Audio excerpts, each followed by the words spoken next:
Hello. So today, big news dropped. FENNEL will be returning to the LJL. They're gonna make a League of Legends team, and they said they're gonna aim for the long-term project. They're actually getting five players, two Koreans as always. Every LJL team will have two Koreans, and they'll have two Korean coaches. But they said that they're not aiming to win LGL and promote to LCP this year. They are talking about how they want to build for long-term success. Here they talk about their history, how they kind of replaced Rascal Jesters. It disappeared a year later. It left a sour taste in the League of Legends community's mouth. They understand, but here they're promising that they're going to be here for long term. Right here. Can't read Japanese. It says project vision. So their long term project vision is by 2030 they will go to Worlds. So in 5 years from now they'll be in at Worlds. But by 2035, they'll win Worlds. That is their goal. They have a 10-year plan. I've never heard of a team having a 10-year plan. This is the first time I've ever seen a team have a 10-year plan. Most teams have like a 2 or 3 year plan. That seems more reasonable. I think this is kind of like crazy, a little bit delusional, maybe, because you're not even in the LCP, you can't even go to Worlds. So but I guess it's nice to have long-term plans, long-term goals. Something you can aspire to. But basically, their first goal should be to win the LGL and then try to go to the LCP. Talk about their collaboration with QT Dig. They will be using some of the QT Dig facilities. I think it's gaming house. Uh, they're gonna also give their knowledge and experience to FENNEL. I'm not sure if that means that some of the QT Dig, like maybe the general manager or like someone behind the scenes, like in the managerial department, is going to help out FENNEL, maybe teach them like devices to get for like gaming devices, what kind of setup you should have for a gaming house. It doesn't. That's not too clear, but it does say that they'll give them their strength and hopefully with their powers combined, they can win the LGL.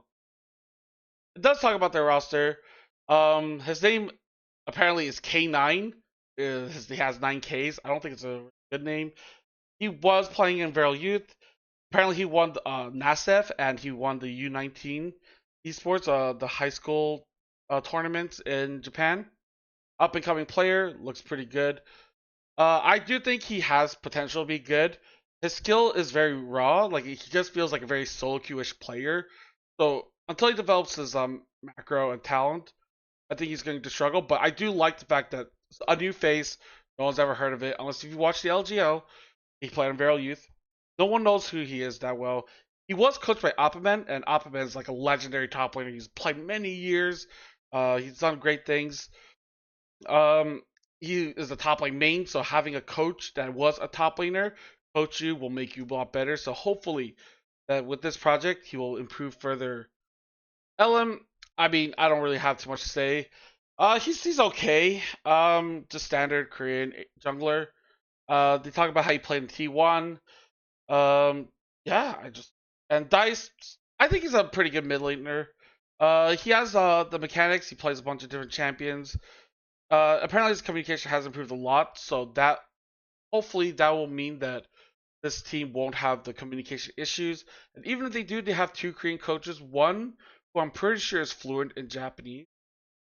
So if there is any issues, he can communicate to both the Koreans and the Japanese players and possibly translate anything that comes up.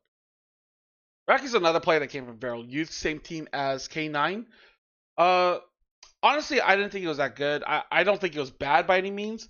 He just felt like an average 80 carry. I didn't really think he might be the next talent, but they have a coach, Motive, and he thinks that um, Rocky will be good. Motive is a support main, so it works out. Bruce, he was on Burning Core, BCT. Jungler, now he's a support. The support pool is really lacking. So it kind of does make sense. And Japan has never worked on junglers. Every Japanese team has a Korean jungler. If you're Japanese and you're jungler, chances are you're never joining a team. So it didn't really make sense. The only thing was that even though he's like, it says he's quarter Peruvian and quarter Japanese, but then I don't know what the other half is. I don't know if that's a mistake. If a mistake, I meant to say half Japanese, half Peru. but he can. I mean, he speaks Japanese.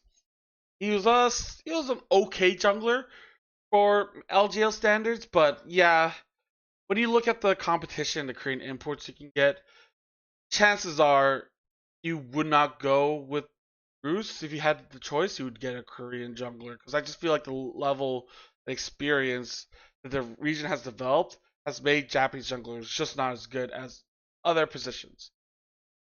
Son is longtime coach. He won the LGL on V3. It says here in 2020. Uh, he's fluent in Jap. Okay, it does. Okay, so his Japanese is native level apparently, so that's good. So that just means that they won't have any communication issues. If they do, they have a bilingual coach, which is always great. You don't need to go through a translator that might not know the terms or lingo. They'll have someone that is can actually communicate to all five players natively if needed. And this is motive. He's a support main. I think having a support main coach is great. You have a rookie ADC, you have a role swap support.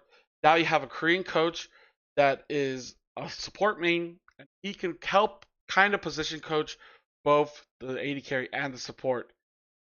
I think this is a good pickup. Overall, like solid roster. We'd have to see what else is in the LGL to say whether or not they will win. But if they're aiming for long term and they don't care about just winning now, then I feel like this is a good piece. You know, you have LM, veteran jungler, you have a good young mid laner, high in solo queue ladder. You basically have two rookies in top and ADC, and then a role swap support, who's I guess we will call him a rookie. By that logic and that mindset, I think it's a good way to balance out a team. I think having like if you're gonna bring in like a veteran experienced player, you should probably try to surround your veterans with rookies. In this case, yeah, okay, the veteran is an import, but hey, there's not really many options you can get for jungle that is also Japanese. So this is their lineup: K9, LM, Dice, Rocky, and Bruce. If you look, K9's only play on one team, Viral Youth. This here's 17, but like looking at the other one, it says he's 19, so I'm not too sure what that is about. I don't know if the probably P's messed up. He's only played on an LGL team for 1 year. This is when LGL's tier 2, so he's never played tier 1. Super young, super raw. Could be better. Look at his history. He's been around the block. I think he'll be fine. If you're gonna pair him up with a bunch of Japanese rookies, I think this is a perfectly fine pickup. I think having someone with this caliber of experience and knowledge, and hopefully he can help guide the other players and kind of transfer his knowledge and gameplay to them. Nice. I mean, he was on T1 Academy, apparently Genji Academy. I know him best from he played 2 years in Burning Core, played Sengoku QT. So I guess his Japanese should be pretty good. I don't know if they say that. Um. Yeah. Okay. This is Dice. My bad. Oh, okay. It does say. Okay, so he can't communicate in Japanese. Okay. Okay, so you don't have to worry about mid lane. He's been around for a while, actually. I didn't realize he's played LJL for now 3 years. This will be his 4th year there. Interesting. I didn't know that. Rocky, same thing. Only play on Viral Youth. So Viral Youth, hey, they found 2 out of 5 good players. I think that's pretty insane because LGL scouting has always been really bad. There's never been like talent development in the LGL.